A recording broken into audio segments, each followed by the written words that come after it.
ஐயோ பாவம். அம்மா என்னாச்சுமா? ஏன் சோகமா இருக்க? அந்த பக்கத்து வீட்டு மாலா இருக்கால, ஆமா. அவ பொண்ணு சீதா எவனே பொண்ணு ஓடி போயிட்டா. பாவம் அந்த பொம்பளை எப்படி எல்லாம் சொல்லி சொல்லி அழுது பாரு. அதை பார்க்கும்போதே மனசுக்கு கஷ்டமா இருக்குது. இங்க பாருடி, நீ லவ் பண்றேன்னு சொல்லிட்டு என்கிட்ட வந்து சொல்லு, நானே உன்னை சேர்த்து வச்சேன். அதை விட்டுட்டு இப்படி எல்லாம் ஓடி போக கூடாது சாமி, சரியா? நம்ம குடும்பமானமே கப்புல போகாது. போகாதா? எப்பயும் போகும்னு சொல்லுவாங்க. அது எல்லாரும் சொல்ற வார்த்தை தான். காத்துல பயணம், புரியுதா? அதை கொஞ்சம் மனசுல வச்சுட்டு பண்ணு.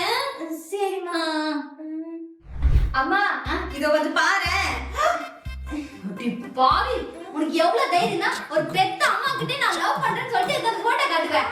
உனக்கு எவ்வளவு பொறுப்பு இருக்கணும். நம்ம குடும்பமா என்னதுக்கு யாரு உன் மேல எவ்வளவு நம்பிக்கை வச்சுதா, அந்த நம்பிக்கையில சுக்குடுறா போட்டு உடச்சிட்டேடி பாவி. இப்படி குடும்பமே பாகடிச்சிட்டியே. நிறுத்துமா ஃபர்ஸ்ட். இது யாரு தெரியுமா? நீ பாட்டு பேசிட்டு இருக்க. நீ லவ் பண்ற பையன் தானே? இல்ல, ஃபர்ஸ்ட் உத்து பாரு. இது நீதாம்மா. என்னடி புதுசு புதுசா உருட்டுற?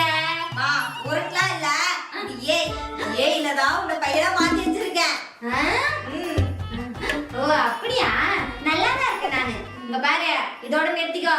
ஏன்னா லவ் பண்றேன்னு பண்ணிட்டேன், அவ்வளவுதான்.